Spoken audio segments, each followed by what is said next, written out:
What's good, y'all? It's the Taco Legend back again with another video, and today I'm back with another horror reaction. Today I'm back with some more of the Monument Mythos. On my last part I said if I got 20 likes I'd bring y'all part 2, and here we are today. We only have 3 more videos in season 1 to react to, and we're just gonna get to reacting. And again, if y'all want part 3, make sure to get this video to... I'm gonna do 30 likes this time. Let's do 30. I don't even know if I can do that, but if we get 30 likes, I'll drop part 3. If you're new and you enjoy the video, make sure to leave a like, comment, and maybe even subscribe. And with all that being said, without further ado, the Monument Mythos part 2. Let's go! A Recollection of the Tragedy by John D. Rockefeller. Virginia in Wonderland by Virginia. So I guess we're checking out A Recollection of the Tragedy first. During the first winter of the center's construction, the workers set up a Christmas tree just outside the entrance. It was an uncanny sight to see a green fir stand in the middle of what appeared to be a no-man's land.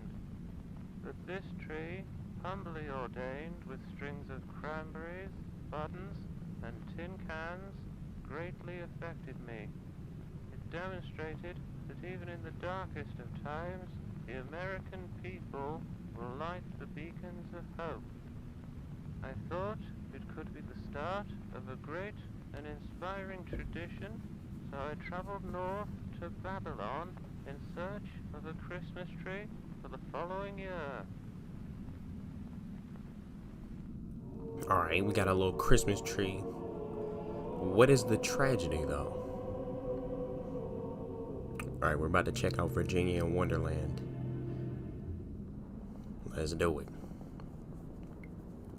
For 12 days and 12 nights, Mr. Rockefeller looked for the best tree in the forest. How about this one, Mr. Rockefeller? No, no, it's much too short. How about this one, Mr. Rockefeller? No, no, it's much too tall. How about this one, Mr. Rockefeller?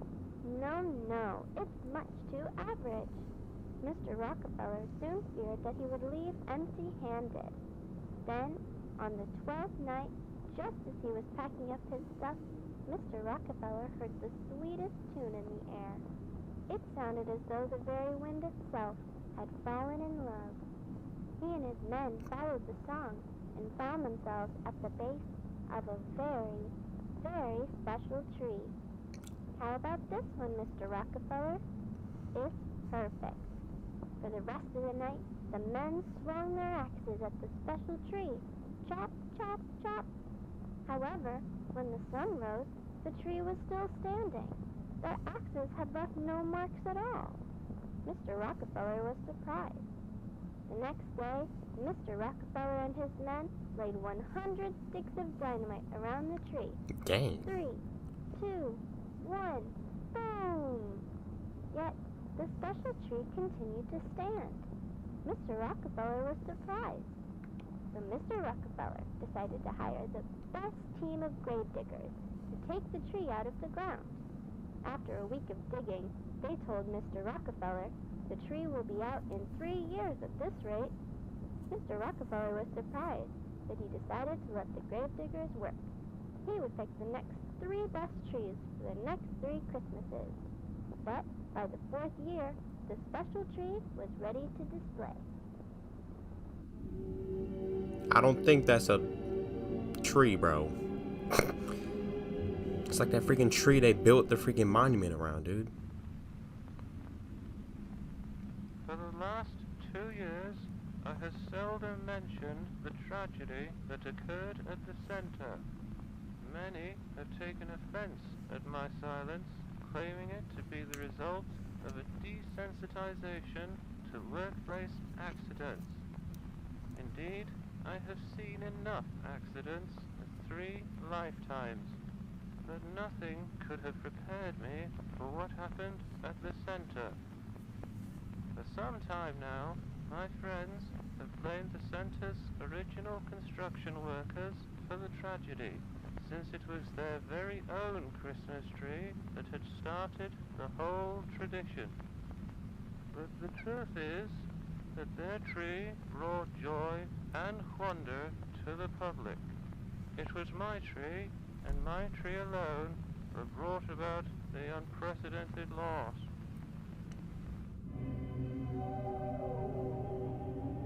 Well, your tree is very weird, my good sir.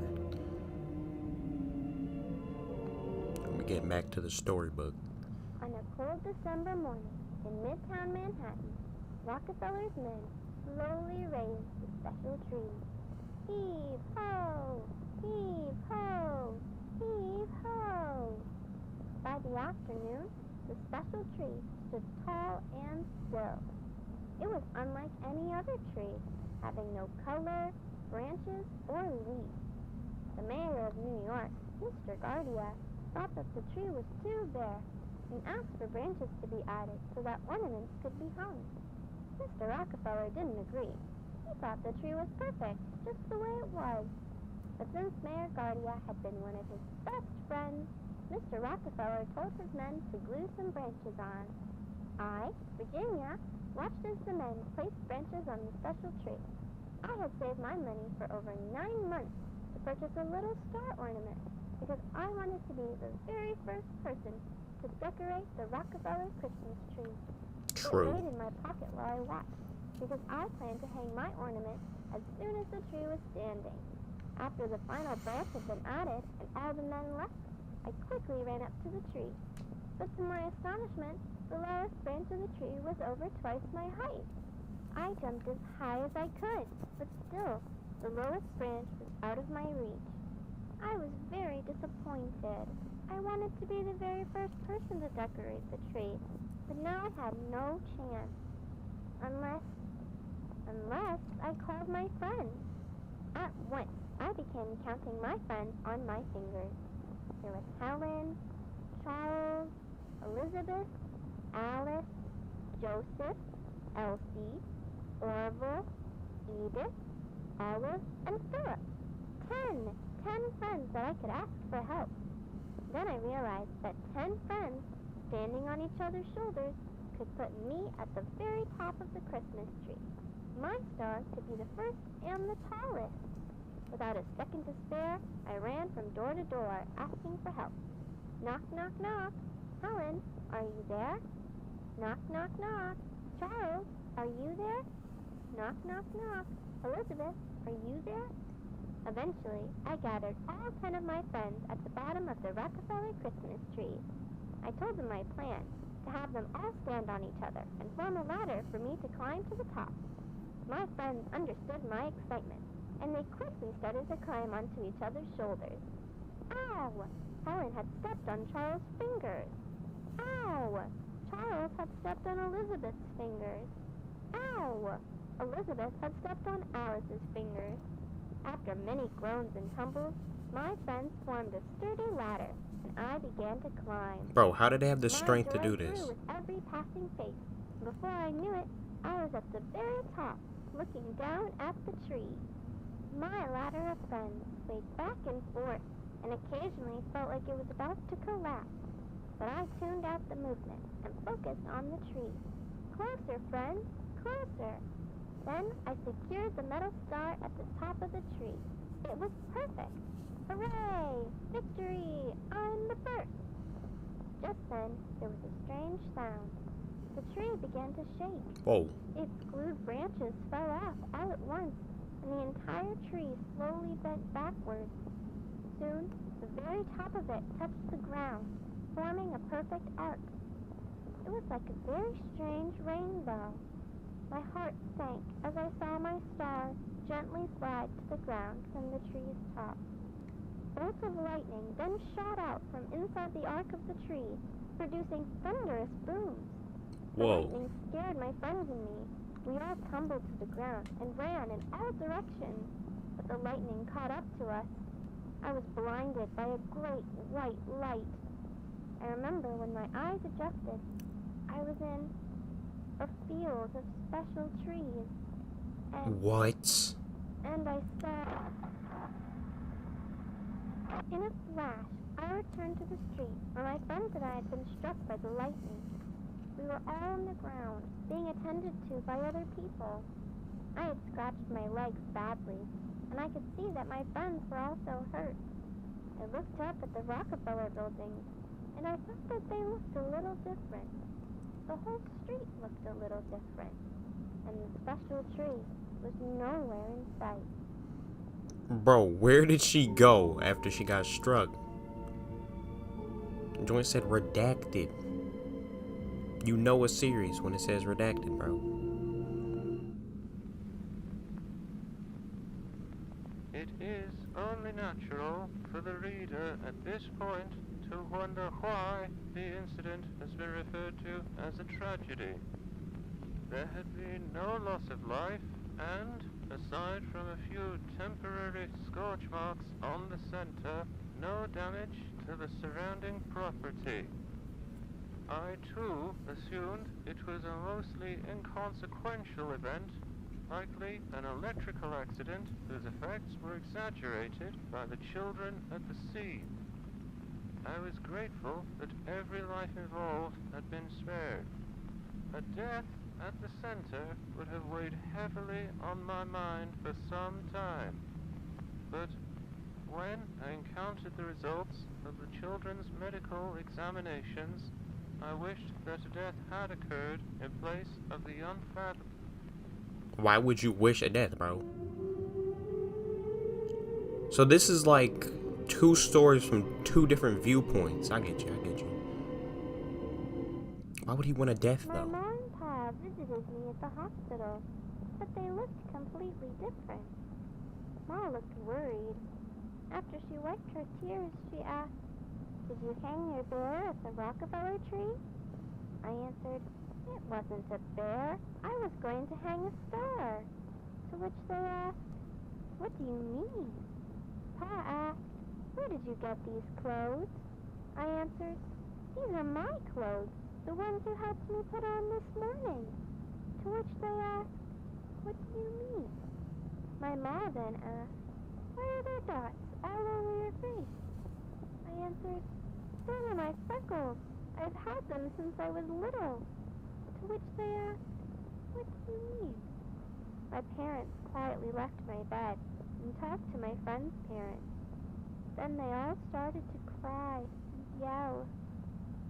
The nurses made them leave, which made me feel better. None of us thought that our real parents had visited, but they all did feel familiar. Orville and Philip were especially shaken. They didn't even share the same last name with their parents. The nurses tried to convince us that those who had visited us were our parents, and that we would come around to properly greet them after we healed. But it was hard to believe.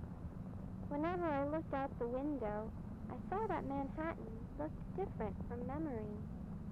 Mr. Rockefeller himself was kind enough to visit us in the hospital.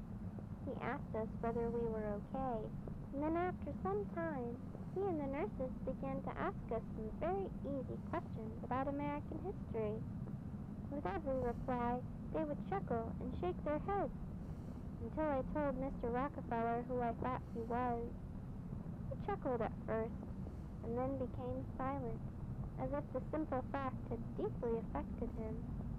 He had asked all my friends a few more questions about himself, and with each answer, he seemed a little more scared. Mr. Rockefeller quietly stood with the nurses for a while, before he wished us a Merry Christmas and left. That evening, the nurses took x-rays of us to make sure we hadn't broken our ribs. Usually, those taking the x-rays are more than happy to show their patients what the pictures looked like. But when I asked to see them, the nurses ignored me. I didn't fall asleep that night. I kept my ear close to the wall to hear what the nurses were saying next door. I heard one sentence over and over. "Everything's backwards." I wonder what they meant by that.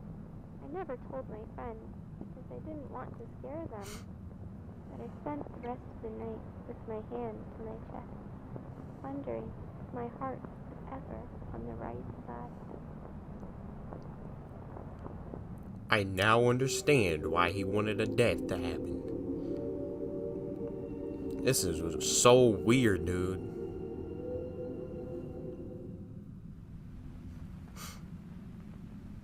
For several weeks, the children were kept under observation at the Columbia Presbyterian Hospital. I visited them as soon as I had the chance to. All the families of these children were deeply unsettled, for they had all independently come to the conclusion their child had been replaced by a doppelganger. They claimed that these new sons and daughters possessed substantial differences from their real children.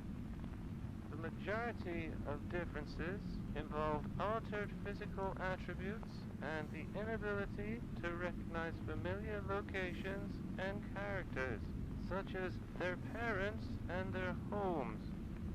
Two boys even claimed to have names different to those that their mothers had given them at birth. But of all the discrepancies, the most bizarre was their faulty recollections of notable persons and events. For instance, each of the affected children claimed that I had become the wealthiest man in America through an oil monopoly. It is common knowledge that I did indeed work at an oil refinery in my youth, but to entirely deny my 2 terms as president and insist instead that I had always been a mere philanthropist struck me as being particularly odd. The families were agonized by the children's behavior. Some continue to search for their real children. I support their endeavors, but I do not believe that the children's afflictions were the result of hysteria. They got cloned, dude. Every day, I find myself recollecting the day that I had selected the tree. I have since realized the difficulties involved in the removal of it should have repeatedly discouraged me. And had I been discouraged, the families of those children would not be experiencing the anguish that they currently have. Perhaps I never had the opportunity to select another tree. Perhaps I was meant to select that tree regardless of my persistent character. Perhaps we are all trolleys, forced to follow the path of the track to each of our destinations. I take solace in that thought. Or perhaps the tree chose me. Maybe it did.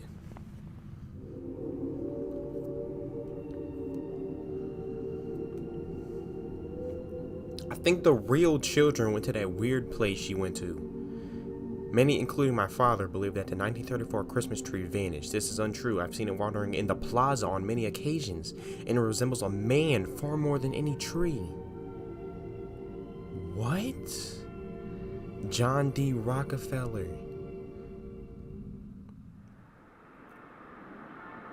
Dude. Oh. We're about to see the tree in person. Is that it right there?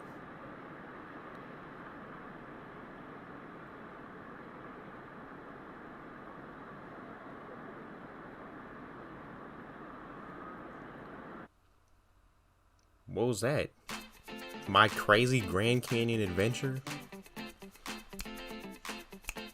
Yo, this is way different than what I've been watching. Yeah, the Grand Canyon's really cool, dude. Me and my brother deep in thought.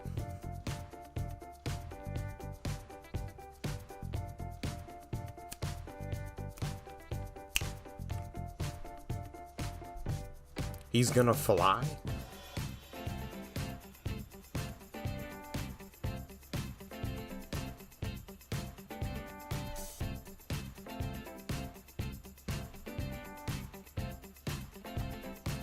Then I saw something really weird. I'm sure it was nothing. Where'd the music go?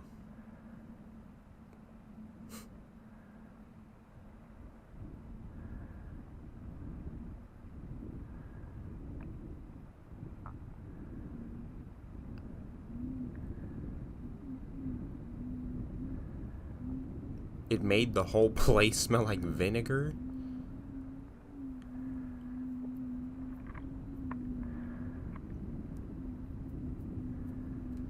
Some flying thing, dude.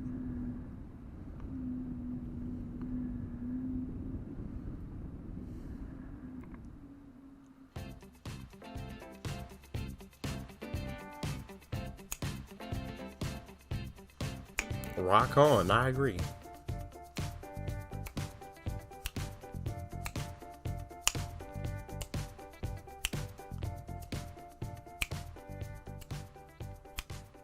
Then I saw it again.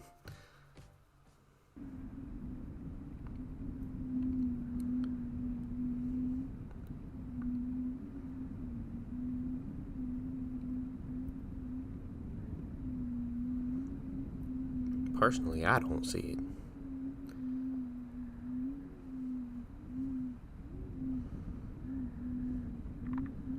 Oh, that.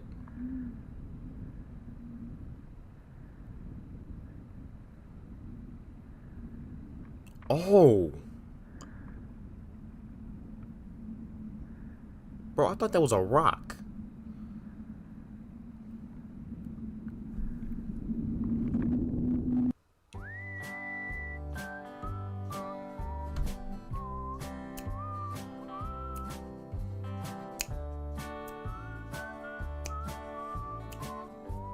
Let's just ignore everything we just saw.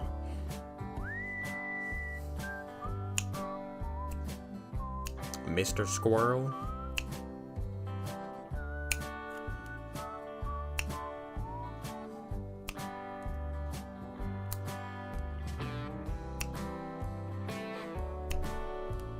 We did a little research and found out what we saw.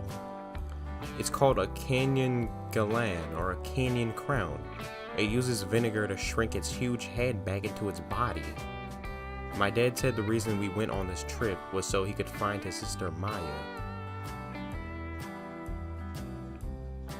Who was that? I think that was... what?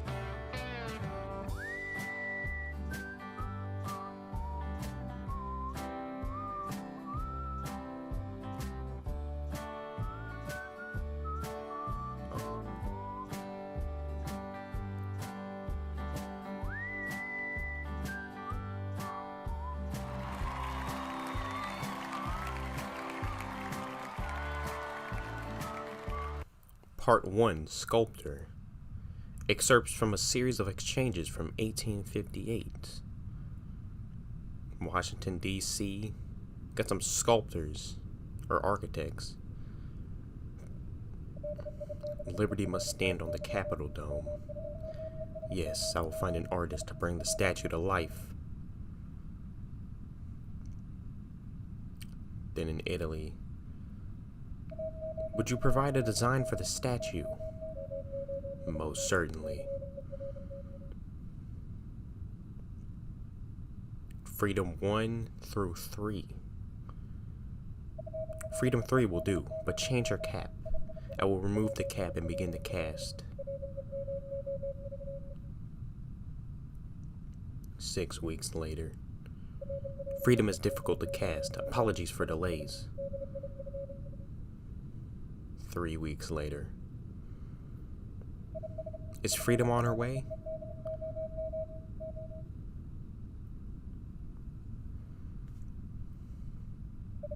Inspector Zaffino speaking. Mr. Crawford passed away. Monarcho will see freedom. Expect arrival in a month. So he just died like that? Part 2, Daughter. Text and illustrations by Nina Crawford. Read by an Italian student in Gibraltar. I don't know how to talk. Gli schizzi di Papino della Libertà sono stupendi. Lei assomiglia alla mamma se fosse una regina.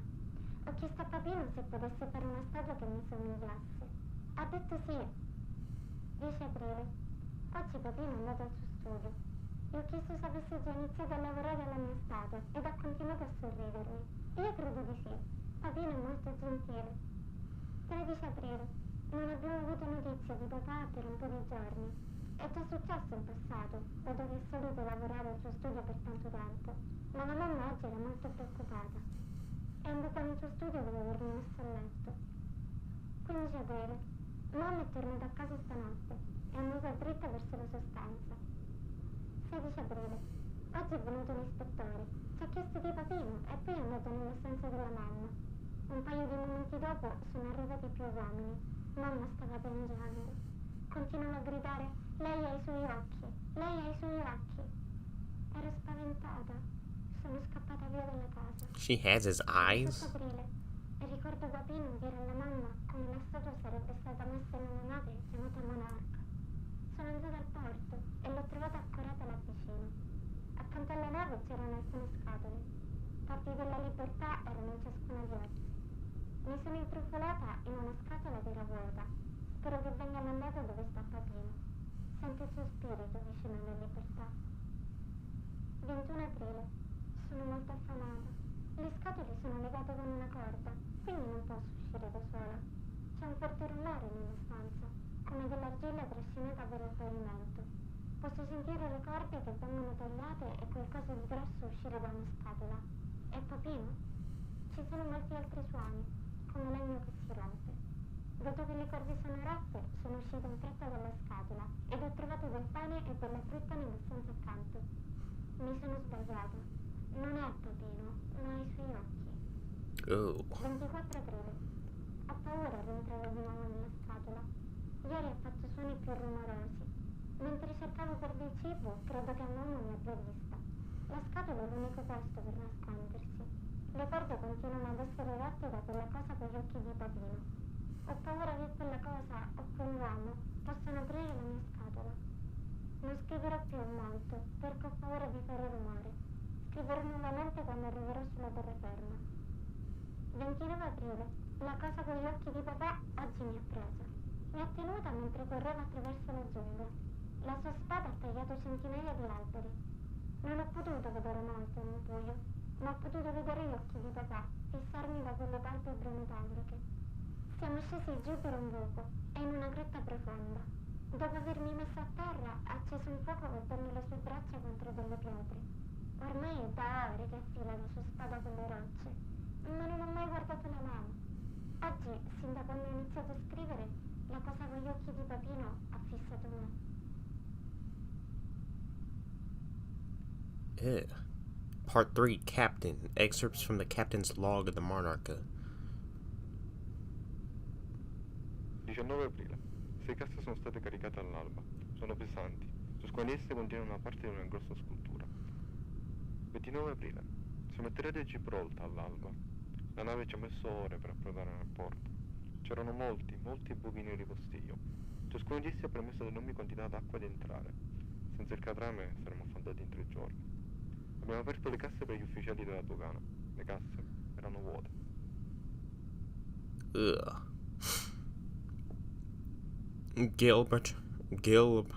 Gibraltar. I think that's how you say it. Part 4, Commissioner. Written and read by Commissioner H. Morgan. On the morning of April 29th, we received numerous reports regarding a tremendous force that rushed up the rock, which tore down hundreds of trees and created several landslides throughout the previous night. One civilian likened the phenomena to the work of a gigantic crazed prowler. Due to the sheer number of reports and the high level of concern in the surrounding community, I deployed myself along with 13 officers to the rock in search of an explanation. We discovered that there was indeed a newly forged trail through the dense foliage stretching almost the entire height of the rock. The trail was astonishingly linear, with no bends in the path. The cuts to the trees themselves were precise. The downed trees continued to be worn to the touch, presumably due to the extreme speed of this force. So his The blade. few fires present along the trail were extinguished by fellow officers as we traversed the rock. The path ended at a large crevice in the ground, which looked to be an entrance to a large underground cavern. After requesting additional men and equipment, Officer Hadley descended into the crevice It was not long until Hadley exclaimed in fright and urged us all to enter. Within the following hour, the majority of us were in the cabin, which appeared to be an undiscovered offshoot of St. Michael's Cave. In the middle of the location stood a plaster model of a tall Greco-Roman statue of a woman. Surrounding this sculpture were the splayed remains of an individual, flattened like a set of clothes. Whoa. A hollowed-out torso was stretched a quarter of the way up the statue, the sight of which compelled a few of the officers to exit the cabin. The human remains were collected and sent to the morgue, while the sculpture was cleaned and lifted out. The statue's blade, held in its right hand, matched the cuts present on the downed trees. Despite the fantastical implications of this detail, the Gibraltar police force officially concludes that the work of the crazed fella was nothing more than the result of heavy winds. During a secondary investigation, a journal was discovered in the cabin. That's the little girl's journal. Translation of its Italian text is in progress. So he killed her? Part 5, Craftsman, Freedom, written by Philip Reed. Arrives the tight-knit wooden ship. The plaster body is absent. Instead, a tall, wounded woman, sleeping in its vessel, donning a helmet wrapped in a robe, clutching a sword and a damaged shield.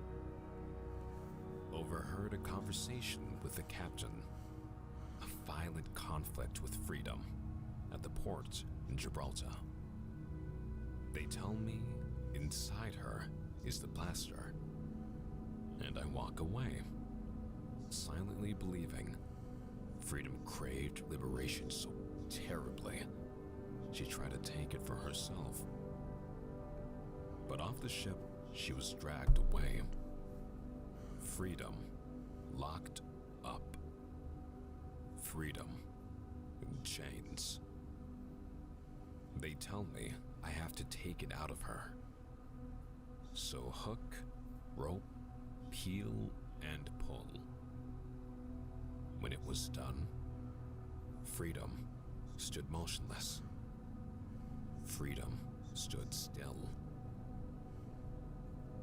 I see the final bronze woman, and I feel as if, maybe even hope, she is only dormant now, and will awaken again. Ugh. Part 6, Sculpture. Bro, this statue was something different. Anti-Dean Association storms Capitol. Millions look on in horror during attack on democracy. The Statue of Freedom is shot down by 88 gunfire.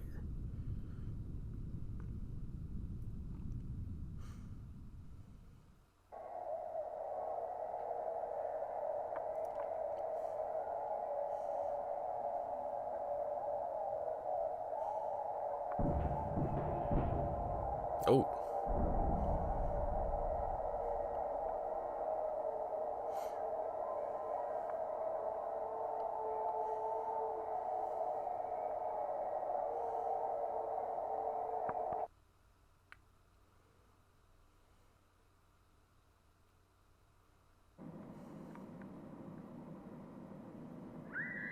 Oh. Oh, that was the statue, wasn't it?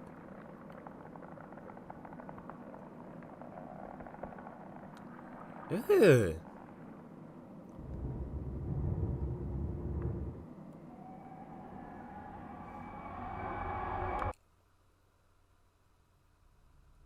Yo.